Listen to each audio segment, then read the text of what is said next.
10,000 अलग बिहेवियर है, customer behaviour है जिसको आपको हैंडल करना है. What is the basic difference between selling a product and selling a habit See, selling a product is a one-time thing. that founders have about this people from Bharat tier 3 and tier 4 cities में क्या उनको लगता है कि misconception है कि लोग ऐसे होंगे and they're afraid to go into smaller towns to sell their product and services. Awareness. अगर आपका प्रोडक्ट सही टाइम पे कस्टमर को दुकान पे मिल रहा है, अगर आप रिप्लेनिशमेंट पे प्लानिंग कर पा रहे हो अच्छे से कि आपका प्रोडक्ट सही टाइम पे हमेशा अवेलेबल हो, तो वो सबसे ज़्यादा फैक्टर है आपकी सक्सेस में, रादर देन आप मार्केटिंग पे खर्च करो. What is the one skill that you learned a hard way? इसमें से अगर सबसे हार्डेस्ट मैंने जो सीखा वो एम्पैथी है. आपने प्रोडक्ट बनाया, आपकी सर्विस है, तो आपसे बेहतर उस प्रोडक्ट को कोई समझ नहीं सकता, राइट? फिर भी क्यों डरते हैं वो? देखो, सेल्स जो है ना वो एकदम आपको रियलिटी चेक करवाती है. ठीक है, इमीडिएट रियलिटी चेक अगर आपको कभी कहीं किसी भी डिपार्टमेंट में चाहिए ना, वो सेल्स में होता है. राइट. तो hello guys, welcome to Karo startup. सो आज का पॉडकास्ट नहीं है बल्कि एक मार्केटिंग मास्टर क्लास होने वाला है. अगर कोई भी बंदा इस वीडियो को देख रहा है, अगर आप मार्केटिंग में हो, सेल्स में हो, अगर आप स्टार्टअप कर रहे हो, आप स्टक हो कहीं पे अपने ब्रांड को विजिबिलिटी के लिए एक्सपैंड करने के लिए, मार्केटिंग करने के लिए, so we are here with Aarush today. So he has done everything in his life. 10 साल उन्होंने जॉब किया और अच्छी अच्छी कंपनीज में जॉब किया, रिटेल पूरा मैनेज किया, एक्सपेंशन किया कंपनीज की. Now he is building his own company and he has now one of the biggest service company in India right now. So basically we are gonna talk about all about marketing. आप क्या learning ले सकते हो, sales में क्या सीख सकते हो, everything A to Z. So first of all welcome to Karo startup. Thank you Aman. तो before starting and shooting questions, मैं चाहता हूँ कि आप अपना इंट्रोडक्शन दो and will come to the point directly. Sure. So I'm Arush Dhawan, founder and CMO of Service. We are into after sales service for the electronic industry. Apart from that, मेरा around 18 years of experience है across industries, चाहे वो FMCG हो, media हो, publication, hospitality, electronics. तो across categories मैंने काम किया है, mostly into business development, sales, marketing. ये मेरा core areas रहे हैं to work with. ग्रेट. सो आपने नेस्ले में अपना जॉब स्टार्ट किया था, राइट? एंड उस समय अगर FMCG डिस्ट्रीब्यूशन की बात करें, वो अपने पीक कॉम्प्लेक्सिटी पे था, राइट? सो उस जॉब ने एक्चुअली आपको क्या सिखाया? तो MBA ने हमको सिखाया, एक स्ट्रक्चर दिया हमें कि कैसे काम होता है, right? MBA taught us spreadsheets, but Nestle and FMCG taught me knowledge on the streets. तो बहुत ज़्यादा डिफरेंस था उसमें. एक स्ट्रक्चर तो था हमारे पास कि क्या करना चाहिए, कैसे करना चाहिए, बट एक्चुअल में जो ऑन ग्राउंड रियलिटीज वो जाके नेस्ले में जाके पता लगी, FMCG सेक्टर में काम करके पता लगी कि इंडिया एक मार्केट नहीं है. ये 10,000 अलग बिहेवियर है, कस्टमर बिहेवियर है जिसको आपको हैंडल करना है. तो that was the main learning जो ऑन स्ट्रीट समझ आई कि डिस्ट्रीब्यूशन कैसे होता है और क्या क्या उसके अंदर इन्वॉल्व होता है, अपार्ट फ्रॉम कि माल मूव कर रहा है from factory to a distributor to retailer to customer. उसके बीच में बहुत सारी चीजें आती हैं. आपके क्रेडिट्स आते हैं, रिलेशनशिप आता है विद द रिटेलर, आपकी विजिबिलिटी कितनी है, माल कैसे मूव होता है, लॉजिस्टिक्स क्या है, उस सब जाके वहां पे ग्राउंड पे समझा हमने. राइट. सो माल बेचना एक डिफरेंट पार्ट है and selling a habit is a different thing. So what is the basic difference between selling a product and selling a habit? See, selling a product is a one time thing. ठीक है. Selling a habit starts from selling the product. जब आप पहली बार product बिकता है, उसके बाद आप एक हैबिट बनाने का काम शुरू करते हैं. Let's take an example of Maggi. ठीक है. मैगी एज अ प्रोडक्ट उन्होंने कभी लॉन्च ही नहीं करा. उन्होंने बोला कि हम लोग 2 मिनट्स की कन्वीनियंस फूड बेच रहे हैं. ठीक है. आपको इंडिया की तब तक हैबिट थी कि रोज खाना बनता था, पूरा टाइम लगा के बनता था. ठीक है. सुबह से लोग लगते थे, तैयारी करते थे. वो एक हैबिट थी इंडिया की. वो पूरी हैबिट चेंज करनी थी. अगर वो ये बोलते कि हम लोग आपको नूडल्स बेच रहे हैं, तो वो इतना सक्सेस नहीं होता. उन्होंने बोला कि 2 मिनट कन्वीनियंस बेच रहे हैं. तो वो हैबिट चेंज करी लोगों की कि जल्दी से खाना कैसे बन सकता है, वो एक हैबिट में वो लेकर आए. वहां से वो प्रोडक्ट सक्सेसफुल हुआ. 5-6 साल लगे स्ट्रगल करने में, हैबिट बदलने में. ऐसा नहीं था कि ये वन डे हो गया. 5-6 साल तक उन्होंने इतनी सैम्पलिंग्स करे, इतने तरीके के इवेंट्स करे कॉर्पोरेट्स में, सोसाइटीज में, तब जाके वो हैबिट धीरे धीरे बदली. अब आप आज तो देख ही सकते हो वो कहाँ पहुंच गए. राइट.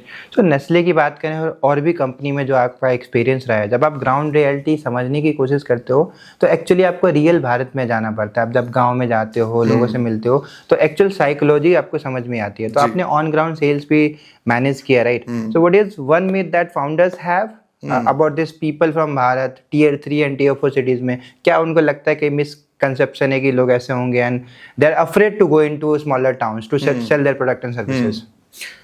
मैं इसका एक एग्जांपल दूंगा कि आज की डेट में इन्फ्लुएंसर मार्केटिंग बहुत चल रही है, ठीक है, बट सालों से जो सबसे बड़ा इन्फ्लुएंसर एफएमसीजी कंपनीज के लिए वो रिटेलर है, राइट। ठीक है। अब आज के नए फाउंडर्स अगर वो इस डिस्ट्रीब्यूशन सेक्टर में आते हैं या सेल्स में आते हैं, ठीक है, उनको लगता है कि हम लोग मार्केटिंग करेंगे, राइट, हम लोग एडवर्टाइजिंग करेंगे, उसमें बजट्स लगाएंगे, बट आपका जो सबसे बड़ा इन्फ्लुएंसर बैठा है ना वो रिटेल में बैठा है। तो आपका जो दुकानदार है ना वो जैसे आप इन्फ्लुएंस कर सकता है कस्टमर को, आपके प्रोडक्ट को बेचने में हेल्प कर सकता है और कोई नहीं कर सकता है, राइट। तो वो सबसे बड़ी चीज है जो समझनी चाहिए। दूसरा, डिस्ट्रीब्यूशन मतलब availability is much more important than awareness.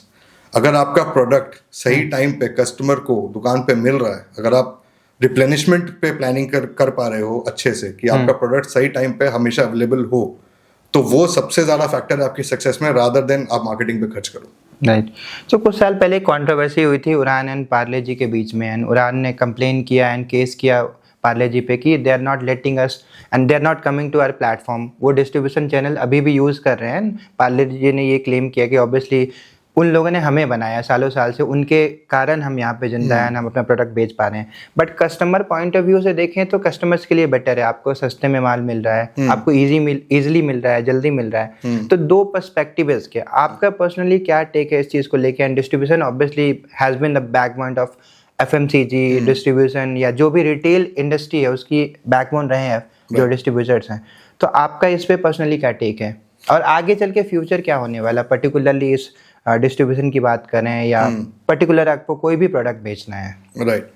देखो अभी जो हम लोग देख रहे हैं कि इतना क्विक कॉमर्स इतना आ गया है, कन्वीनियंस आगे आ चुका है, तो आगे आने वाला future is more towards that कि आपको कन्वीनियंस बहुत ज़्यादा मैटर करेगी फॉर द कस्टमर, कि एक चीज़ लेने के लिए वो बार बार मार्केट नहीं जाएगा। मगर आप इस चीज़ को इग्नोर नहीं कर सकते हो कि India is one of the biggest retailer market in India in the world. तो वो बहुत जल्दी रिप्लेस होने वाला नहीं है। तो रिटेल जो मार्केट है वो अभी भी सबसे बड़ी मार्केट रहने वाली है आने वाले बहुत सालों तक, ठीक है। तो आप उसको बिल्कुल इग्नोर मत नहीं कर सकते हैं। अगर स्ट्रैटेजी है कि आप रिटेलर्स पे ही डिपेंडेंट रहेंगे तो वो बुरी स्ट्रैटेजी नहीं है। अनलेस एंड अनटिल आपके प्रोडक्ट को आप चाहते हो कि बहुत जल्द हर जगह अवेलेबल हो जाए, हर सिटी में अवेलेबल हो जाए, हर पिन कोड पे अवेलेबल हो जाए, तो आपको मल्टी चैनल आप जा सकते हो। बट रिटेलर चैनल अभी भी वो डेड नहीं है और आने वाले बहुत सालों तक डेड नहीं होने वाला। If you have a strategy कि आप सिर्फ रिटेलर से काम करना चाहते हैं, ट्रेडिशनल ट्रेड में काम करना चाहते हैं, तो it's a good strategy. So convenience is good. Online हम खुद भी हैबिट चेंज हो रहे हैं, धीरे धीरे हैबिट चेंज हो रहे हैं, बट ऑफलाइन का जो सिग्निफिकेंस है, जो इम्पोर्टेंस है, हम उसको कभी भी दरकिनार नहीं कर सकते, राइट। एंड सॉरी, ठीक है। सो पर्टिकुलरली अगर कोई ब्रांड स्टार्ट भी होता है, अगर वो ऑनलाइन बेच रहे हैं, तो अल्टीमेटली उनका गोल ये होता है कि ऑफलाइन वो कैसे एक्सपैंड करे अपने आप को, चाहे वो रिटेल में हो चाहे स्टोर्स खोल के हों। अगर कोई D2C फाउंडर अभी स्टार्ट कर रहा है या करेंटली कोई प्रोडक्ट बना रहा है, वो अगर आपके पास आए, क्योंकि आपने उस समय का डिस्ट्रीब्यूशन देखा और अभी जो मार्केट में सिनेरियो है वो भी देख रहे हो, तो पहली चीज़ आप उसको क्या बोलोगे if he will ask you to how do I scale offline? तो सबसे पहली चीज़ है आपको रिटेल का आपका यूनिट इकोनॉमिक्स समझना पड़ेगा, ठीक है। वो बहुत डिफरेंटली वर्क करता है फ्रॉम ऑनलाइन सेल्स। D2C में क्या होता है, आपके पास एक प्रोडक्ट है जिसमें हमारा अच्छा खासा मार्जिन है, उसमें आपको मार्केटिंग का बजट रखना है, आपको अवेयरनेस फैलानी है, अवेलेबिलिटी रखनी है, हर जगह पर विजिबिलिटी रखनी है। रिटेल में रिलेशनशिप बहुत बड़ी चीज़ है, ठीक है। वहाँ पे रिटेलर के साथ रिलेशनशिप एक बहुत बड़ा एसेट है कंपनीज के लिए जो आपको बिल्ड करना है। उसके बाद अवेलेबिलिटी इज़ वेरी इंपॉर्टेंट। आपका प्रोडक्ट सही टाइम पे हर जगह पे अवेलेबल होना चाहिए। विजिबिलिटी एक बहुत इंपॉर्टेंट फैक्टर है, ठीक है। अगर आपका शेल्फ स्पेस आपके पास नहीं है, आपका प्रोडक्ट कहीं पीछे पड़ा है, तो उसके चांसेस ना के बराबर है बिकने के, अगर वो दिख नहीं रहा है, अगर वो काउंटर पे नहीं है, ठीक है। रिटेल में बहुत सारी चीज़ें विजिबिलिटी पे आती हैं। वहाँ पे एक विंडो होता है कि एवरेज हाइट इंडियंस की 5 फुट से लेकर 6 फुट के बीच में होती है। अगर आपको उस हाई लेवल में अगर वो प्रोडक्ट पड़ा है, उसके बिकने के चांसेस बहुत ज़्यादा बढ़ जाते हैं, राइट। तीसरा जो मैंने आपको पहले भी बताया, retailer is your biggest influencer. अगर वो कन्विंस्ड है, अगर वो आप पे ट्रस्ट कर रहा है एज अ ब्रांड कि जब मुझे सामान चाहिए, जैसा सामान चाहिए, जिस प्राइस पे चाहिए, ठीक है, और जब मेरा कस्टमर वापस ना चला जाए उस प्रोडक्ट के ना होने से, वो ट्रस्ट अगर आ गया, तो आपका रिटेलर इन्फ्लुएंसर बन के आपका प्रोडक्ट बेचेगा रिटेल में। तो अगर हम ये सारी चीज़ों को फैक्टर इन करें तो हम ऑफलाइन में बहुत अच्छा टेक ऑफ कर सकते हैं। राइट। सेल्स की अगर बात करें तो सेल्स का एक्चुअल में असली गेम क्या होता है? इज इट प्रोडक्ट और पर्सन और ह्यूमन साइकोलॉजी, क्या ज़्यादा काम करता है? तो सबसे बड़ी चीज़ है human psychology. Sales is not about convincing, ठीक है। It is about reducing the doubts. आप जितने उसके डाउट्स रिड्यूस करते जाओगे और उसके फियर कम करते जाओगे कस्टमर के, उतनी जल्दी आपकी सेल हो जाएगी। आप उसको कन्विंस करने जाओगे तो कभी कन्विंस नहीं होगा, क्योंकि कस्टमर चाहता है कि क्या ये प्रोडक्ट मेरे लिए सही है, क्या इस आदमी से या इस ब्रांड से ये प्रोडक्ट लेना सही है, और ये क्या मेरा पर्पस सॉल्व कर रहा है। ये सब फियर्स होते हैं, डाउट्स होते हैं कस्टमर के। अगर आप उनको धीरे धीरे करेंगे, क्लियर करेंगे, तो आप सेल कर सकते हैं। और सेल्स शुरू होती है जब कस्टमर बोलना बंद करता है, उसके बाद सेल्स शुरू होती है। आप जाते ही अपना पिच देने लगेंगे तो कभी सेल्स नहीं हो पाएगी। ठीक है। सो सेल्स करने के भी कई तरीके हैं, सबके अपने तरीके होते हैं। So what is the basic difference between a good salesman and a dangerous one? So good salesman closes deals. ठीक है। और जो बैड सेल्समैन होगा ना, वो ओवर कमिट करता है। ओवर कमिटमेंट जो है वो सेल्स पर्सन का सबसे बड़ा ड्रॉबैक है। वो माल बेचने के लिए कुछ भी प्रोमिसेस करेगा, कुछ भी बोलेगा, जब एक्चुअल में प्रोडक्ट या सर्विस आएगी और वो डिलीवर नहीं करेगा तो उसका जो एक्सपीरियंस खराब होता है ना कस्टमर का, उसको वापस लाना बहुत मुश्किल होता है। उससे बेटर है आप ओवर पिच मत करिए, ओवर सेल मत करिए, प्रॉब्लम समझिए, उसका सोल्यूशन समझिए, और सामने वाले कस्टमर को एक वैल्यू दिखनी चाहिए आपके प्रोडक्ट में, आपकी सर्विस में। अगर वो दिख गई तो आपकी सेल हो जाएगी। एंड इंडिया में यूजुअली देखा गया है कि रिलेशनशिप ऑलवेज बीट्स प्राइस। तो अभी ये सिनेरियो चेंज हो रहा है कि is it still the same, और आगे आपको क्या लगता है? देखिए, जब प्राइस का पॉइंट तभी आता है जब ट्रस्ट जीरो होता है। राइट। ठीक है। जब ट्रस्ट जीरो होगा ना किसी ब्रांड पे या किसी सेल्स पर्सन पे, तब वो आदमी प्राइस पे जाता है। अगर आपने ट्रस्ट क्रिएट कर लिया तो प्राइस सेकेंडरी बन जाता है। ठीक है। तो प्राइस से अगर आप कोई नेगोशिएट कर रहा है तो सबसे पहले समझ जाइए उसको आपके प्रोडक्ट पे ट्रस्ट नहीं है। वो सिर्फ ये जा रहा है कि चलो मुझे एक सस्ता ऑल्टरनेटिव मिल रहा है तो मैं बेच सकता हूँ। आप ट्रस्ट गेन करिए, कॉन्फिडेंस गेन करिए, तो प्राइस फिर सेकेंडरी होता है। राइट। एंड यूजुअली सेल्स की जो पर्टिकुलर जॉब है, सो लोग उसको सही तरीके से नहीं देखते, right? And this is a beautiful profession अगर आप सही तरीके से उसको परस्यू करो तो, राइट? सो बट आप कभी भी अगर सेल्स पर्सन को हायर करते हो, क्योंकि कमिटमेंट होती है लोगों में, तो what is the one red flag that you see in a person कि इसको हायर करना है और इसको नहीं हायर करना है? जब भी कोई मैं सेल्स पर्सन हायर करता हूँ ना, तो मेरा एक सबसे बड़ा रेड फ्लैग है कि वो सिर्फ नंबर्स की बात करता है। ठीक है। अगर कोई आदमी सिर्फ नंबर्स की बात कर रहा है और कस्टमर की बात नहीं कर रहा है, ठीक है, कि मैंने क्या प्रॉब्लम सॉल्व करी, कस्टमर की क्या एक्सपेक्टेशन थी, हमने क्या डिलीवर किया, वो ये बातें नहीं कर रहा है, बट वो ये बात कर रहा है कि मैंने इस साल इतना नंबर किया, मैंने उस साल इतना नंबर किया, वो बहुत बड़ा रेड फ्लैग है। क्योंकि नंबर्स बहुत चीज़ों पे डिपेंड करते हैं। ठीक है। कंपनी के प्रोडक्ट पे करते हैं, मार्केटिंग पे करते हैं, सेल्स की स्ट्रैटेजी पे करते हैं, डिस्ट्रीब्यूशन पे करते हैं। मगर अगर वो सेल्स पर्सन कस्टमर की ही बात नहीं कर रहा है तो मतलब उसने कस्टमर पे कभी ध्यान ही नहीं दिया। This is the very red flag, very big red flag for me. So 20 साल के अगर किसी बच्चे को सेल्स स्टार्ट करना है, आपके पास आए, तो क्या one advice and first chapter he should start with? सबसे बड़ी बात, तभी बोलना शुरू करो जब कस्टमर बोलना बंद करे। ठीक है। ठीक है। Listen before speaking. जब तक आप कस्टमर को बोलने नहीं दोगे तब तक वो कन्विंस नहीं होगा। The best conversations are those जहाँ पे जिसको आपने प्रोडक्ट बेचना है ना, 80% बात वो आदमी करे और आप सिर्फ 20% बात करोगे, तब जाके आप उसका ट्रस्ट ले पाओगे और उसको लगेगा कि आज मैंने जिंदगी की सबसे अच्छी कन्वर्सेशन करी है, क्योंकि वो 80% बोला है। क्योंकि एक ह्यूमन नेचर है कि आदमी अपना पॉइंट ऑफ व्यू रखना चाहता है, और जब वो रख लेता है पूरे तरीके से ना, चाहे उसमें 20% ही बोले हैं, उसको लगता है ये बेस्ट कन्वर्सेशन थी, ये आदमी बहुत अच्छे से समझता है, तो आपके सेल्स होने के चांसेस बहुत सब बढ़ जाते हैं उसमें। सो आपकी जो पर्सनल लीडरशिप फिलॉसफी है उसमें बेसिकली 3 चीज़ें हैं, क्लैरिटी हो गई, एम्पैथी हो गई और एग्जीक्यूशन हो गई। सो what is the one skill that you learn the hard way? इसमें से अगर सबसे हार्डेस्ट मैंने जो सीखा वो एम्पैथी है। राइट। क्योंकि एम्पैथी के लिए ना आपको अपना खुद का पूरा बिहेवियर चेंज करना पड़ता है। ठीक है। एम्पैथी में बहुत सारी चीजें आ जाती हैं। डेलीगेशन बहुत बड़ा एक उसमें कॉन्सेप्ट है जहाँ पे आपको अपना कंट्रोल छोड़ना पड़ता है। राइट। क्योंकि आप एम्पैथाइज तभी कर पाओगे जब आदमी को सिचुएशन में सामने वाले को डालोगे और देन उसकी प्रॉब्लम समझोगे और उसके बाद आप उसको सोल्यूशन के लिए गाइड करोगे। बट सबसे पहला उसके लिए कंट्रोल छोड़ना है, डिसीजन लेने की पावर सामने वाले को देनी है, तो वो सबसे हार्डेस्ट है। And not just in startup और बिजनेस और whatever you are doing, मुझे लगता है कि एम्पैथी ऐसी चीज़ है जो आपके लाइफ के हर फेज में आपको काम आती है, एंड लोग इसको समझ नहीं पाते सही तरीके से। कुछ ऐसा एग्जांपल या नॉर्मली आपका क्या टेक है इस चीज़ को लेके कि अगर आप खुद एम्पैथिक पर्सन हो, लाइफ के हर फेज में कैसे वो आपको काम करने वाला है, किस स्टेज पे, चाहे आप जॉब कर रहे हो, स्टूडेंट हो, एंड अच्छा बिहेवियर सबको पसंद है, राइट? अच्छे लोग सबको पसंद है, and what is your take? Personally obviously अगर आपने बिजनेस खड़ा किया, आपने जॉब करी है, बहुत सारे लोगों से मिले भी हो गए आप, एंड खुद भी आप में वो बिहेवियर रहा है, Right. तो वो कैसे डेवलप किया एंड कितना इंपॉर्टेंट हो जाता है आप लाइफ में कुछ भी काम कर रहे हो तो मेरी एक फिलॉसफी है, उसको मैं बोलता हूँ सेफ्टी नेट लीडरशिप। ठीक है, उसमें क्या है कि आप, एक तो होता है शुरुआत में तो आपको लीड फ्रॉम द फ्रंट करना पड़ता है, जो कि चले आ रही है कि आप करके दिखाओगे और सामने वाला उसको फॉलो करेगा। But over a period of time आपको एक सेफ्टी नेट लीडरशिप वाला कॉन्सेप्ट लाना पड़ता है, जहाँ के कि आप टीम को बोलते हो या अपने जो कलीग्स हैं उनको बोलते हो कि यू टेक द चार्ज। ठीक है, आप करो, गलत करो सही करो, कोई टेंशन नहीं, मैं पीछे एज अ सेफ्टी नेट खड़ा हूँ, अगर आप गिरोगे तो मैं पीछे कैच कर लूंगा। वो कॉन्फिडेंस आप रखो और आप डिसाइड करो, डिसीजन आपका होना चाहिए। ठीक है, जहां आपको प्रॉब्लम आएगी मैं आपको गिरने नहीं दूंगा। तो ये एक बहुत बड़ा फैक्टर हो जाता है एम्पैथी दिखाने का, कि सामने वाले को लगता है कि यार मेरे पे इतना ट्रस्ट कर रहे हैं तो I will give my best. बहुत बार होता है कि वो गलती करते हैं, बट हम लोग खड़े हैं क्योंकि हमारा वो एक्सपीरियंस है, तो हमको पता है कि वो कहाँ गलती हुई है और उसका क्या सोल्यूशन है। मगर एक चीज है जो मैं हमेशा बोलता हूँ कि सेम गलती बार बार रिपीट नहीं करना, हर बार नई गलती करनी। सही बात। ठीक है, तब मैं सॉल्व करके दूंगा, अदरवाइज आप सेम गलती बार बार करोगे देन इशू है, तब आपको उस पर काम करना है।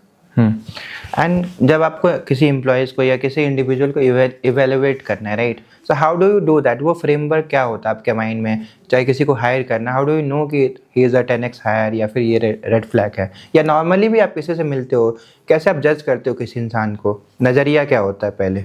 जो सबसे बड़ा फैक्टर मैं किसी में ढूंढता हूँ ना, वो होता है ओनरशिप। कि कोई भी काम या कोई भी पोजीशन के लिए वो आया है या उसने जो पहले भी किया है उसमें से ओनरशिप कितनी ली है। Skills can be taught, skills का आप किसी को भी सिखा सकते हो। ठीक है, ओवर अ पीरियड टाइम आदमी सीख जाता है। ओनरशिप का जो कॉन्सेप्ट है वो बहुत इंपॉर्टेंट है, क्योंकि आगे चल के बीइंग लीडर्स हमें भी एक नेक्स्ट लेवल पे मूव करना है। हम तभी मूव कर पाएंगे जब हमारे जो साथ में हमारे कलीग्स हैं वो ओनरशिप लें, वो उस काम की जो हम अभी कर रहे हैं। ठीक है, वो सबसे बड़ा फैक्टर होता है जो मैं जज करता हूँ कि अगर वो ओनरशिप लेने को तैयार है then skills can be taught later also. Right. So talking about your startup service, so आप ऐसे प्रॉब्लम पे काम करो जो बहुत अंडररेटेड है, एंड यूजुअली सामान बेचने के बाद जो चीज़ें आती है, सर्विस आती है, उस पर लोग ध्यान नहीं देते, and you are directly solving that, right? तो पहले उस पर बात करते हैं कि सर्विस एग्जैक्टली क्या करता है, and there are lot of questions, क्योंकि हम खुद भी कोई प्रॉब्लम फेस करते हैं, कोई प्रोडक्ट करता है, and we struggle lot to call this customer care, फिर हमें सर्विस मिलता नहीं, and you are solving that bigger pain point, बहुत इंपॉर्टेंट इस पर्टिकुलर इकोसिस्टम में। तो पहले सर्विस के बारे में, and then we have few more questions. Sure.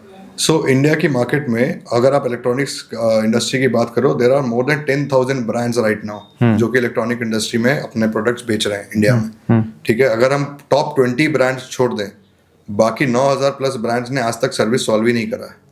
After sale service, चाहे वो इंस्टॉलेशन हो, रिपेयर्स हो, स्पेयर पार्ट्स हो, वो अभी तक सॉल्व नहीं है उनके लिए, एंड एक बहुत बड़ा कॉस्ट है उनके लिए। After selling the product service देना इज अ ह्यूज कॉस्ट। उसमें कैपिटल बहुत इन्वॉल्व है, टीम्स बनानी पड़ती हैं, सर्विस सेंटर्स खड़े करने पड़ते हैं, स्पेयर्स की इन्वेंट्री रखनी पड़ती है। वो उतने केपेबल नहीं है वो ब्रांड्स। ठीक है, उसकी वजह से उनका जो कस्टमर का एक्सपीरियंस है वो बहुत खराब होता है, और रिपीट परचेजेस जो है वो खराब होने लगती है। तो इसी प्रॉब्लम को हमने आइडेंटिफाई किया। मैं पहले एक इलेक्ट्रॉनिक कंपनी में CEO था, वहाँ पे मैंने भी वो कंपनी को ग्रो करवाना था। इंडिया में सेल्स हो गई, डिस्ट्रीब्यूटर बन गए, रिटेलर्स बन गए, माल पहुंच गया, माल सेल भी होने लग गया ऑनलाइन ऑफलाइन। पर जब सर्विस की रिक्वेस्ट आनी शुरू हुई तब समझ आया कि जो हमने सोचा था सर्विस के बारे में इतना सेटअप वो इनफ नहीं है, तो वी नीड अ सोल्यूशन। जब मैंने सोल्यूशन ढूंढना शुरू किया तो इंडिया में ऐसा कोई थर्ड पार्टी सोल्यूशन एग्जिस्ट ही नहीं कर रहा था जो पैन इंडिया में इस इंडस्ट्री को सपोर्ट करे। तो वहां से वो आइडिया आया कि there is a huge business opportunity कि हम लोग उसमें से सर्विस इंडस्ट्री से बिजनेस बना सकते हैं और एक प्रॉब्लम सॉल्व कर सकते हैं at a pan India level. Right. So when it comes to after sale service, the pain point is bigger, and ये सिर्फ छोटे ब्रांड के साथ नहीं है, सारे बिगर ब्रांड के साथ भी है। एंड आई रियलाइज कि चाहे आप ब्रांडेड टीवी लो, branded anything you buy, right, सब में प्रॉब्लम आती है। एंड मेरा सवाल ये है कि ऐसा तो है नहीं कि ब्रांड्स को पता नहीं है कि what is happening after sales, right? उनके पास पैसे भी हैं, अच्छी टीम है, बहुत सारा पैसा है, तो क्या प्रॉब्लम रही कि still they have been not able to solve this particular problem? So देखिए, सर्विस ना हमेशा से ब्रांड्स के लिए कॉस्ट सेंटर रहा है। ठीक है, सेल्स हमेशा से रेवेन्यू सेंटर रहा है। तो हमेशा से जो कंपनीज होती है पहले रेवेन्यू पे कंसंट्रेट करती है, उसके बाद वो कॉस्ट वाले डिपार्टमेंट पे आती है, राइट? दूसरा, जो हमारी ज्योग्राफी है इंडिया की, India is not one country, it is a countries of country. ठीक है, ठीक है, सही बात है। तो हर जगह, हर सिटी, हर स्टेट में कल्चर चेंज है, ठीक है, प्रोसेसेस चेंज है, लोगों का काम करने का तरीका अलग है, ठीक है, एक्सपेक्टेशंस अलग है, तो इसको हैंडल करना सबके बस की बात नहीं है, ठीक है, तो ये चीज़ों में बहुत फर्क पड़ता है। दूसरा, मेट्रो सिटीज में ये प्रॉब्लम सॉल्व हो गई है काफी हद तक, पर जैसे ही आप टियर 2 और 3 बियॉन्ड जाते हो, ये प्रॉब्लम बहुत ज्यादा लेवल पे एग्जिस्ट करती है। नहीं। क्यों? क्योंकि वहाँ पे नंबर्स कम है, बट सर्विस उसी लेवल की देनी है, ठीक है। प्रोडक्ट जो 10,000 का टीवी अगर दिल्ली में खरीद रहा है और किसी छोटे शहर में खरीद रहा है, 10,000 दे रहा है, तो सेम लेवल ऑफ एक्सपेक्टेशन है उसकी सर्विस की, बट वो कंपनीज कर नहीं पा रही है, क्योंकि यहाँ पे आपके कस्टमर बेस बहुत बड़ा है, वो उस पैसों में या उस रेवेन्यू में वो कवर हो सकता है, बट टियर 2 टियर 3 में वो नहीं होता है, तो वो उसको फिर इग्नोर करते हैं।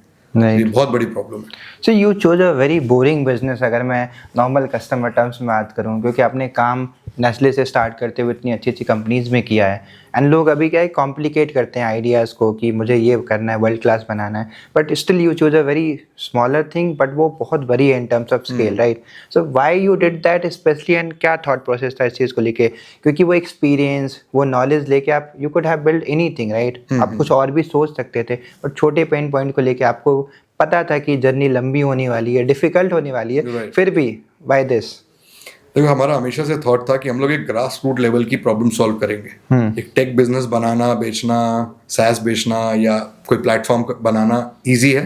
मैं ये नहीं कहूंगा कि वो बनते ही सक्सेसफुल हो जाएगा, पर थोड़ी सी जर्नी आसान है वहाँ पे। बिल्कुल। ये जो है, ये टेक प्लस ह्यूमन का एक मिक्स का बिजनेस है, ठीक है, मगर इससे जो सॉल्व हो रहा है ना, वो बहुत बड़ी प्रॉब्लम है, नहीं। जो कि हर जो सिटीजन ऑफ इंडिया है वो सफर कर रहा है, ठीक है। तो वही बात मैंने पहले भी बहुत बार बोली है कि अगर आपको $1 मिलियन बिजनेस बनाना है, तो you have to solve a problem of million people.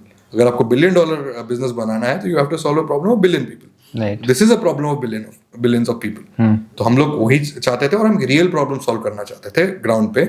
ऐसा नहीं कि कुछ ऐसा प्रोडक्ट बनाए जो अभी एस्पिरेशनल है, हम आगे जाके उसको पुश करें। It should be a full solution हमारे लिए, कि वो प्रॉब्लम एग्जिस्ट करती है, अगर मैं सोल्यूशन दिया तो हमको कस्टमर लाना नहीं है, कस्टमर आएगा। Right. And personally what do you want to achieve when it comes to numbers? क्योंकि आपने कंपनी अच्छी बनाई, फंड्स भी रेज किए, and eventually you need that, right? क्योंकि स्केल करना है।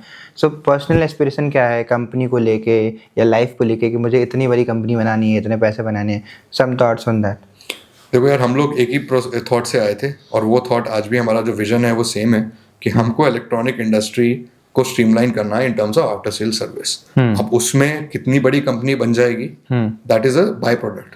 अगर हम लोग इस प्रॉब्लम को सॉल्व कर पाएंगे पैन इंडिया लेवल पे, तो ये कंपनी का जो रेवेन्यूज हैं, या फिर आप टारगेट्स बोल लो, या पैसे बोल लो, या वैल्यूएशन बोल लो, वो तो एनी हाउ बहुत बढ़ने वाली है। बट द प्रॉब्लम जो हमको सॉल्व करना है वो एग्जीक्यूशन का है, क्योंकि इसमें बहुत सारा ह्यूमन डिपेंडेंसी है, और इंटीग्रेशन ऑफ टेक है, और प्रोसेस बनाने हैं to handle humans and talent, ठीक है। अगर हम वो सॉल्व कर लेंगे, so these all are by products. So there are very less platform who is actually doing that जो आप कर रहे हो, एंड आई बिलीव कि कुछ रीजंस होंगे। व्हाट आई बिलीव, जैसे इन्वेस्टर्स की भी बात करें, investor don't want to put money in boring business. उनको पता है कि टाइम लगना है, उनको 10x 20x जल्दी चाहिए। सो एंड दूसरी साइड से वो ये बोलते हैं कि आप एक पेन पॉइंट सॉल्व करो, बिगर प्रॉब्लम पे ध्यान दो, एंड स्टिल जब आपके पास उनके पास जाओगे तो they will not be interested in you. उनको लगता है कि कुछ लुक्रेटिव लेके आओ, AI लेके आओ। तो आपने भी इतने सारे इन्वेस्टर से बात किया होगा, नो डाउट बहुत सारे रिजेक्शंस भी मिले होंगे, and thanks to that investor जिन्होंने बैक किया। बट नॉर्मली क्या पर्सपेक्टिव रहता है इन्वेस्टर को, पर्टिकुलरली इस टाइप के बिजनेस को लेके?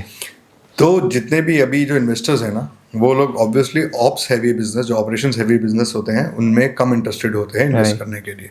दे वांट कि ऐसा बिजनेस बने जो जल्दी से मल्टीफोल्ड हो जाए, ग्रो करे, और जल्दी से रेवेन्यूज आए और स्केल करे, राइट? तो ये सिनेरियो है इंडिया का, कि ऑपरेशनल हैवी बिजनेसेस को फंडिंग मुश्किल से मिलती है, और हमको भी बहुत मुश्किल से मिली है। जब हमने फंडिंग उठाई, उससे पहले हम लोग 100 रिजेक्शंस झेल चुके थे। हमने 100 या उससे ज़्यादा ही पिचेस हम कर चुके थे, तब जाके एक इन्वेस्टर है, जो हमारे अभी करंट इन्वेस्टर्स हैं, उनको कन्विक्शन था हमारे ऊपर, तो वहाँ से हमारी वो जर्नी स्टार्ट हुई। But yes, it is difficult, मगर ये एक ऐसा बिजनेस है जहाँ पे एक पॉइंट ऑफ इन्वेस्टमेंट के बाद रिकरिंग रेवेन्यूज इतने हैं कि आप स्केल कर सकते हो with those revenues. Business revenues से भी पार्ट टू प्रॉफिटेबिलिटी बहुत अच्छी है। सो नेस्ले की अगर बात करें, so Nestle is known for ruthless discipline when it comes to distribution, right?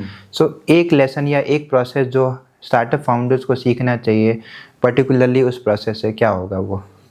तो जो सबसे बड़ी बैकबोन थी नेस्ले की जब मैं काम करता था, और आई एम श्योर आज भी होगी, एक टर्म था DSR, daily sales report. Every day at the same time of the day, without any you can say goof up, वो रोज वो डेली सेल्स रिपोर्ट सबमिट होनी है तो होनी है. ठीक है. वो चाहे वो सेल्समैन की हो जो ग्राउंड पे है, उसके मैनेजर की हो, उसके ऊपर मैनेजर की हो, टॉप मैनेजमेंट की हो, डेली सेल्स रिपोर्ट नीचे से लेके ऊपर तक सेम टाइम पे जाती थी. वो जो कंसिस्टेंसी है जो डेटा की, वो सबसे बड़ा फैक्टर है. आपको कंसिस्टेंट रहना है. ठीक है. एंटरिंग अ मार्केट या entering a retail store is very easy. आप वन टाइम आप घुस जाओगे, but staying there is very difficult. एक स्टोर में आप सालों साल अपना प्रोडक्ट वहाँ पे रख पाओ और वहाँ से बिकता रहे, सबसे बड़ा गेम चेंजर वही है. उसके लिए कंसिस्टेंसी जो है वो सबसे इम्पोर्टेंट है.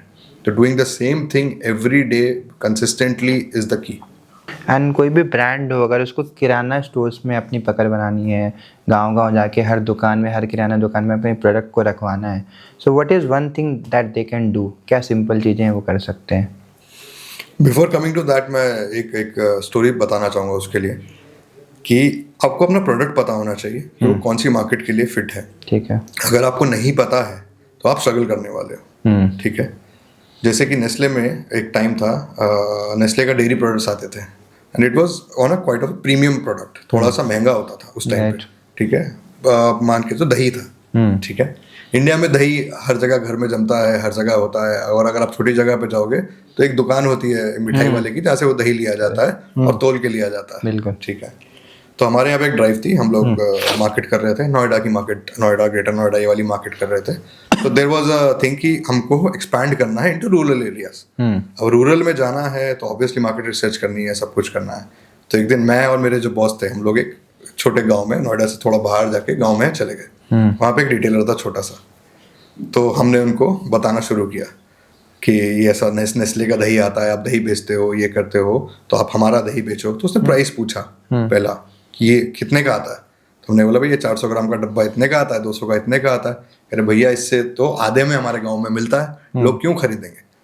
हमने कहा देखो अभी नहीं खरीदेंगे, बट आप रखना शुरू करो, हम शुरुआत में आपको फ्री देंगे, आप बस रखो, समझो, कस्टमर आएगा पूछेगा, कोई बात नहीं, हम लोग उठा देंगे, एक्सपायर होगा हम उठाएंगे, बट आप अभी रखना शुरू करो. उन्होंने कहा ठीक है. अब मेरा एक सवाल है. हमने बोला हाँ जी बताइए. कह रहे जब भैया जब कोई कस्टमर 2 रुपए का दही मांगेगा तो इसमें से कितना निकाल के देना है. तो हमें समझ आया है कि ये मार्केट अभी उस लेवल पे पहुंची ही नहीं है जहां पे हम लोग कोशिश कर रहे हैं बेचने की. राइट. तो आपको सबसे पहले अपनी मार्केट समझनी है. ठीक है. अब जब हमको इनपुट मिला, वो हमने जब अपने हेड ऑफिस को दिया, तब उन्होंने उस पर काम किया. तो आजकल आप देखोगे, पहले सिर्फ एक बॉक्स में दही आता था, अब वो पैकेट्स में आने लगा, लूज छोटे छोटे पैकेट्स में आने लगा कि 5 रुपए का, 10 रुपए का. यही सब इनपुट्स है जो मार्केट से हमें मिले, जिसकी वजह से ये प्रोडक्ट्स डेवलप हुए. और छोटी मार्केट्स के लिए वो पाउच वाला दही आने लगा. राइट. तो आपको मार्केट रिसर्च करना बहुत ज़रूरी है और अपनी मार्केट अंडरस्टैंड करना बहुत ज़रूरी है. हर प्रोडक्ट हर मार्केट में नहीं चलेगा. तो identify it and then push. Right. हर सेल्समैन को रिजेक्शन तो मिलता ही है. So how do you personally protect yourself from that phase? क्योंकि लोग टूट जाते हैं, एंड कैसे खुद को बचाएं उस चीज़ से, क्योंकि rejection is a part of game life. तो वहाँ पे कैसे अपने आप को संभालना है? देखो शुरुआत में जब मैं इंडस्ट्री में आया था ना, तो बहुत मुश्किल था. यंग था, तो रिजेक्शन को मैं बहुत पर्सनली लेता था. तो मैं कोई प्रोडक्ट या सर्विस या कुछ भी मैं पिच करता था और वो रिजेक्ट हो जाती थी ना, तो मुझे लगता था मैं रिजेक्ट हो गया. ठीक है. But over a period of time मुझे समझ आने लगा कि रिजेक्शन को पर्सनलाइज नहीं करना, it is just a data point. तो जितना भी आपके पास रिजेक्शंस है ना, अगर आप उसको एज अ डेटा ट्रीट करोगे और उसको आप फीड इन करते जाओगे, यहाँ रिजेक्शन क्यों हुआ, कहाँ पे ऑब्जेक्शन आया, कहाँ पे रेजिस्टेंस आया, क्या प्रॉब्लम सॉल्व मैं नहीं कर पाया, कहाँ कन्विंस नहीं कर पाया, और उसको डेटा की तरह आप देखने लगोगे ना, तो आप उससे बहुत जल्दी कोप अप कर जाओगे और रिजेक्शन धीरे धीरे कम हो जाएंगे. अगर आप जितना उसको पर्सनलाइज करोगे ना, वो आपको कभी हेल्प नहीं करेगा और उल्टा और आपको परेशान ही करने वाला है. राइट. एंड रिटेल की हमने बहुत बात करी. राइट. आपने इतना काम किया है, एंड जब आप रिटेल में काम करते हो ना, आप उस बैकग्राउंड से आते हो, तो पहले लोगों का परसेप्शन होता है कि मैं मैनेजर हूँ, यहाँ से आया हूँ. बट आप रिटेल में काम करोगे FMCG में, तो आपको हर कुछ करना पड़ेगा. आपको गत्ते भी उठाने पड़ेंगे, आपको ट्रक में माल लोड करवा के भी जाना पड़ेगा. एक बहुत ब्यूटीफुल स्टोरी आप बता रहे थे, 2 इंसिडेंट थे, तो मैं चाहता हूँ कि आप दर्शकों को बताओ कि क्या एग्जैक्टली में हुआ था वो इंसिडेंट. श्योर. तो ये 2 इंसिडेंट्स हैं. पहला जब मैं नेस्ले में काम करता था, दिवाली का दिन था, तो मैं बहुत दिनों से एक बड़ा रिटेल स्टोर था, मैं उसको क्रैक करने की कोशिश कर रहा था for some products of Nestle. तो उस दिन दिवाली के दिन हमारा हाफ डे था, छुट्टी तब भी नहीं थी, FFGG में होती नहीं। तो हाफ डे खत्म हो गया था, 3-4 बज चुके थे, और उस रिटेलर का मुझे कॉल आया कि यार मुझे ये स्टॉक चाहिए, और जो मेरा कॉम्पिटिटर था उसके सेल्समैन जा चुके थे दिवाली मनाने, ठीक है, और मेरे भी जा चुके थे क्योंकि हाफ डे था, बट उसको वो स्टॉक चाहिए था और बहुत अर्जेंट चाहिए था। तो मैंने स्टोर से वो स्टॉक निकाला, गाड़ी में अपनी पर्सनल गाड़ी में वो पेटियां लोड करी, मैं उस रिटेलर के पास चला गया और उसकी मैंने प्रॉब्लम सॉल्व कर दी। उस दिन जो ट्रस्ट बना ना उसका मेरे ऊपर, उसके अगले दिन से मुझे उसको कुछ कन्विंस करने की जरूरत नहीं पड़ी। कॉम्पिटिटर का जो वो स्टॉक था वो कभी उसने लिया नहीं, और मेरा वो रिटेल काउंटर हमेशा के लिए शुरू हो गया क्योंकि वो रिलेशनशिप बन गया। सेम चीज़ हुई मेरे टाइम्स ऑफ इंडिया के टाइम में। There was a big you can say retail chain, हम books Times of India books में भी डील करता था, पब्लिकेशन में करता था। तो शाम को 7-7:30 बजे मुझे कॉल आता है उस रिटेल चेन के ओनर का कि यार मुझे ना ये एक टाइटल है, ये बहुत हॉट सेलिंग है, मुझे इसकी इतने पीसेस अभी अर्जेंटली चाहिए। अब मेरा उस टाइम पे वेयर हाउस बंद हो चुका था, कोई हेल्पर नहीं था, कुछ नहीं था, बट मैंने क्या किया, मैंने गार्ड से बोल के वेयर हाउस खुलवाया, वो टाइटल निकलवाया, बिलिंग खुद से करके गाड़ी में डाल के मैं उनको देकर आया। उससे पहले क्या होता था, मुझे हमेशा ना उनके पास पेमेंट्स के लिए ना बहुत फॉलोअप करना पड़ता था, बैठना पड़ता था, जब जाके वो चेक देते थे।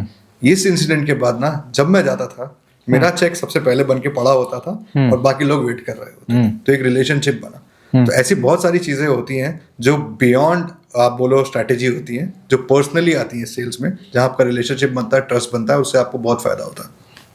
अब अभी हमने बहुत बड़ी बड़ी बातें की, रिटेल की बात करी, नेस्ले की बात करी, अपनी कंपनी बनाई, इतनी अच्छी चला भी रहे हो, राइट।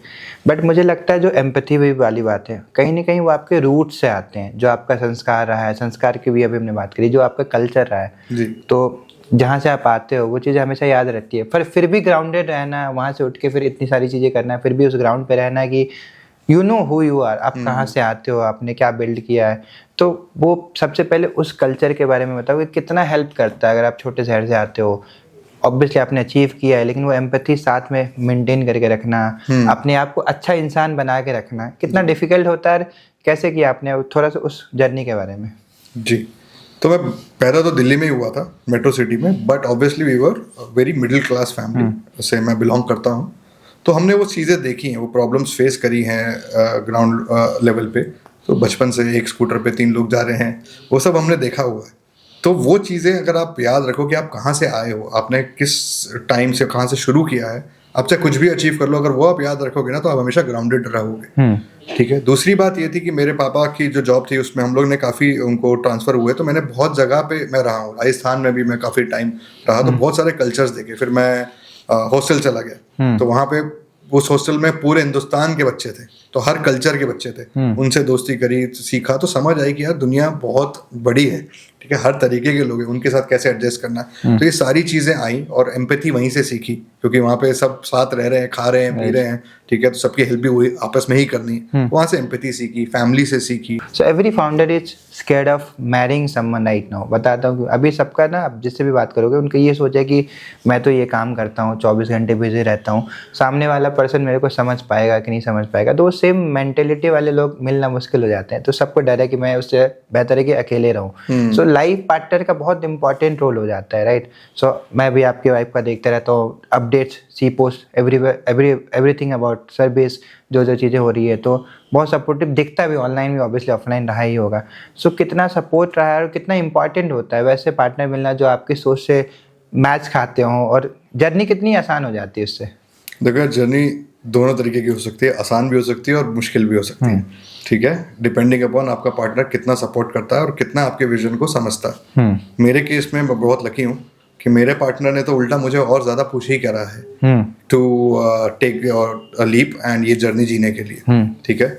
मेरे पास एक टाइम पे कुछ डाउट्स थे कि मैं जॉब छोड़ के बिजनेस करूँ या स्टार्टअप शुरू करूँ, वो डाउट्स आ रहे थे, जबकि मैं चाहता था करना, but she was the one जिसने मेरे को सपोर्ट किया, पुश किया कि यार अभी नहीं करेंगे तो कब करेंगे, ठीक है, एक ही लाइफ है, लेट्स डू इट, जो भी करना पड़ेगा करेंगे, बट ये अपॉर्चुनिटी तुमको नहीं छोड़नी चाहिए, you should go for it. तो वो सपोर्ट मेरे पास हमेशा था और आज भी है। अभी भी काफ़ी चीज़ें हैं जो वो मेरे को सपोर्ट कर रही है, फाइनेंशियली भी होती हैं काफ़ी चीज़ें जो शुरुआत में हुई, अब इमोशनली होता है, then she is also working, तो आइडियाज़ एक थर्ड पर्सपेक्टिव मिलता है फाउंडर्स के अलावा, एक बाहर का पर्सपेक्टिव देना कि यार ऐसे नहीं, तुम लोग ये ठीक कर रहे हो, ये गलत कर रहे हो, बहुत सारी चीज़ें आती हैं, तो वो सपोर्ट तो मेरे पास है। अभी कोई बच्चा 19-20 साल का है, कॉलेज में है, अगर उसको सेल्स में आना है, सबसे अच्छा सेल्समैन बनना है, सबसे अमीर सेल्समैन बनना है, सबसे ज़्यादा पैसे कमाने हैं, क्या करे वो कॉलेज से निकलने के बाद? 2-4 स्टेप आप बताओ, पहला स्टेप क्या होना चाहिए और अच्छा सेल्समैन, बड़ा सेल्समैन कैसे बन सकता है वो? तो मुझे लगता है कि शुरुआत में ना कोई अच्छी से कंपनी ज्वाइन करें जहाँ पे कि सेल्स फंक्शन बहुत स्ट्रांग है, ठीक है, कोशिश करें कि वहाँ पे वो किसी भी तरीके से एंट्री ले पाए। उससे क्या होता है कि आपको इनिशियली ही समझ आने लगता है कि सेल्स के अच्छे प्रोसेसेस क्या हैं, सिस्टम्स क्या हैं, कैसे सेल्स होती है, ठीक है, एंड वो पेड है, आपको उसके लिए पैसे देने नहीं मिल ही रहे, राइट। ठीक है। तो गेट इनटू समथिंग बिग, बड़ी कंपनीज, थोड़ी चैलेंजिंग चीज़ भी उठ, बहुत चैलेंजिंग होता है, बिल्कुल होता है वो, चैलेंजिंग चीज़ें उठाओ, आप खुद के लिए चैलेंज लो। बिल्कुल। आपको चैलेंज लेना है, आपको आगे बढ़ना है, तो ये चैलेंज आपको लेना पड़ेगा। आप ये एमबीए करके या कोई अच्छा कोर्स करके आप ये सोचो कि मैं यार एक मैनेजर की नौकरी ले लूँ, अगर आपको सेल्स में आना है तो वो वर्क नहीं करेगा जब तक आप ग्राउंड लेवल पे खुद से काम नहीं करोगे, क्योंकि आप मैनेजर जब बनोगे ना तो आपके नीचे जो लोग होंगे वो आपको जो रियलिटी बताएंगे ना, आपको सच में अगर पता नहीं होगी कि फील्ड पे क्या हो रहा है ना, तो आप रोज बेवकूफ़ बन जाओगे। तो आपको ग्राउंड पे जाना है, सीखना है, इसको एज अ चैलेंज लेना है, एज अ वो नहीं लेना है कि यार मैं क्यों करूँ, मैं इतना पढ़ा लिखा हूँ, मैं क्यों कर रहा हूँ। मैं खुद एमबीए करने के बाद मैं जब गया तो मैं 40-40 काउंटर्स मैं विजिट करता था एक दिन में, जस्ट बिकॉज कि वो मुझे नॉलेज चाहिए। तो जब मैं मैनेजर बना तो जब मेरे नीचे वाले लोग मुझे आके कुछ बताते थे, सर वो वाला काउंटर जो है ना वहाँ से आज स्टॉक नहीं लिया या वहाँ सेल नहीं हो रही है, तो मैं उसको पर्सनली मैं फ़ोन उठा के बोलता था, हाँ जी क्या प्रॉब्लम है, क्योंकि मैं उसको जानता हूँ, मैंने वो काम किया है।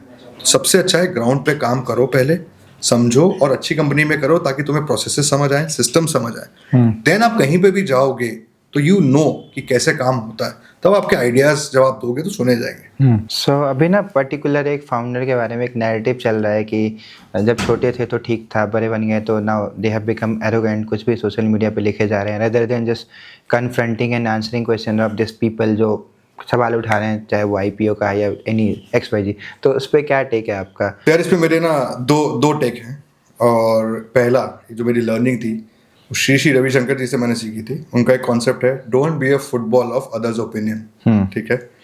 तो लोग तो बहुत कुछ कहेंगे, ठीक है, उनके अपने ओपिनियंस होंगे, अब आप सबके ओपिनियन सुन के आप बिहेव करना शुरू कर दोगे या रिएक्ट करना शुरू कर दोगे तो आप फुटबॉल की तरह इधर से उधर ही घूमते रहोगे। तो आपको फुटबॉल नहीं बनना है, लोग कहते रहेंगे, आपको पता है आपकी जर्नी क्या है, आपको क्या अचीव करना है, आपका क्या थॉट प्रोसेस है, आप उसके हिसाब से चलो। तो आई डोंट थिंक कि कुछ गलत है, ठीक है। लोगों की ओपिनियंस तो हमेशा आएंगी, आप अच्छा करोगे तो भी आएगी, बुरे करोगे तो भी आएगी। अगर आप उससे इन्फ्लुएंस होते रहोगे तो हमेशा आप इधर से उधर ही भागते रहोगे। दूसरी चीज, सोना पता है, सोना गोल्ड, राइट। सबसे अच्छा सोना कौन सा होता है, कितने कैरेट का होता है? 24 कैरेट। 24 कैरेट सबसे महंगा होता है, राइट। उसके हम लोग ऑर्नामेंट्स या ज्वेलरी क्यों नहीं बनाते हैं?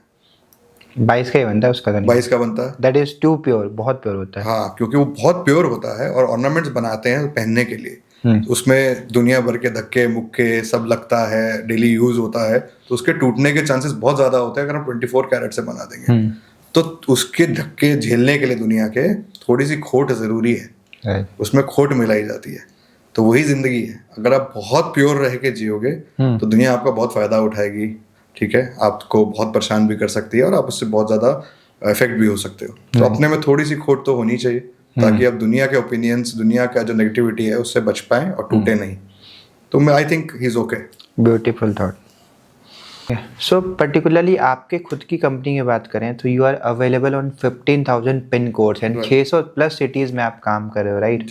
सो पहले तो क्रैक कैसे किया है, क्या चेंजेस होते हैं सिटी टू सिटी, लोग कितने बदलते हैं, कल्चर कितना बदलता है, और उनको टैकल कैसे करना है एज अ ब्रांड किसी भी सर्विस में आप हो? तो जब हमने स्टार्ट किया था बिजनेस, तो वी स्टार्टेड विद 2 और 3 सिटीज, 2-3 सिटी से हमने स्टार्ट किया था टू वैलिडेट आवर आइडिया, ठीक है। उसमें जो हमारे जो सबसे पहला जो एरिया था वो था ईस्ट का एरिया, ठीक है। वो सबसे बड़ा एरिया था जहाँ पे जो सबसे नेग्लेक्टेड एरिया था ब्रांड्स से। तो ब्रांड्स नॉर्थ में, वेस्ट में, साउथ में काम कर रहे थे, बट ईस्ट नेग्लेक्टेड था, तो हमने वहीं से स्टार्ट किया, वहाँ पे अपना आइडिया वैलिडेट किया और धीरे धीरे वहाँ से एक्सपैंड करके हर रीजन में गए। जो हर स्टेट का आप कह लो या हर रीजन का कह लो, जो कल्चर होता है ना वो बहुत डिफरेंट होता है। कल्चर कस्टमर का भी डिफरेंट होता है। कहीं स्टेट्स ऐसे हैं जो बहुत ज़्यादा पढ़े लिखे लोग हैं वहाँ पे, तो उनके क्वेश्चंस अलग होते हैं, एक्सपेक्टेशंस अलग होती हैं। कुछ इंटीरियर्स हैं जहाँ पे एजुकेशन इतनी नहीं है, वहाँ की एक्सपेक्टेशन अलग। वहाँ पे है कि बस आदमी आ जाए, ठीक है। जहाँ पढ़े लिखे जगह हैं या बड़ी सिटीज़ हैं, वहाँ पे ये है कि अभी चाहिए तो मेरे टाइम स्पैन में या मैंने जो स्पॉट दिया उसी में आदमी मेरे को चाहिए घर पे। तो एक्सपेक्टेशंस का फ़र्क है, वर्कफोर्स का बहुत फ़र्क हो जाता है कल्चरली, ठीक है। साउथ में अलग अलग तरीके से लोग काम करते हैं, नॉर्थ में अलग तरीके से काम करते हैं। लैंग्वेजेस का बहुत बड़ा एक बैरियर है जो हमको सॉल्व करना था, जो हमने अब कर लिया है। बहुत सारे हम लोग ट्रांसलेटर्स लेकर आए हैं कंपनी में जो मल्टी लैंग्वेज में बात कर सकते हैं। तो ये सारे इश्यूज आते हैं अगर आप पैन इंडिया लेवल पे काम करते हो। यूजुअली लोग बोलते हैं कि जो बेचने का असली काम होता है वो फाउंडर्स का होता है, but lot of founders I have seen they are scared of selling. उनको है कि टीम पे लगा दो, खुद वो कभी नहीं आते हैं। उनसे बेहतर आपने प्रोडक्ट बनाया, आपकी सर्विस है, तो आपसे बेहतर उस प्रोडक्ट को कोई समझ नहीं सकता, राइट? फिर भी क्यों डरते हैं वो? देखो, सेल्स जो है ना वो एकदम आपको रियलिटी चेक करवाती है, ठीक है। इमीडिएट रियलिटी चेक अगर आपको कभी कहीं किसी भी डिपार्टमेंट में चाहिए ना, वो सेल्स में होता है, राइट? ठीक है। और दूसरी बात यह है कि वो आपको क्या बोलते हैं, एक तरीके से ना एक्सपोज करती है सेल्स, ठीक है। आप उसके लिए प्रिपेयर नहीं हो सकते, क्योंकि सेल्स के टाइम पे आपका कोई भी क्वेश्चन कहीं से भी आ सकता है। पिच डेक बनाना एक पूरा एक प्रोसेस है, आपके पास टाइम है, आप बनाते हो, उसमें क्वेश्चंस सोचते हो, डालते हो, उसके हिसाब से करते हो, राइट? सेल्स इज ह्यूमन, वहाँ पे आपका ह्यूमन इंटरेक्शन आता है, और बहुत सारे फाउंडर्स ने वो आज तक किया ही नहीं होता है। अगर आप देखो, बहुत सारे फाउंडर्स होंगे टेक बैकग्राउंड से आएंगे, फाइनेंस से आएंगे, उन्होंने हमेशा प्रोसेसेस देखे हैं, ठीक है, सिस्टम्स देखे हैं, स्प्रेडशीट्स देखे हैं, ठीक है, वो सब देखा है। ह्यूमन इंटरेक्शन बहुत कम होता है, या कन्विंसिंग ह्यूमंस उनके पोर्टफोलियो में कभी रहा ही नहीं। तो वो एक डर बैठा होता है, और वहाँ पे आपको रियलिटी चेक और रिजेक्शन इमीडिएट होता है। So these are the things जो उनको रोकता है सेल्स के लिए। तो again thank you so much for joining, and मुझे लगता है कि ये वीडियो बहुत हेल्पफुल होने वाला है वैसे लोगों के लिए जो मार्केटिंग के बेसिक समझना चाहते हैं, सेल्स के बेसिक समझना चाहते हैं, डिस्ट्रीब्यूशन समझना चाहते हैं। All the best for all the amazing things that you have been doing, and keep growing. Thank you so much Aman, thank you so much.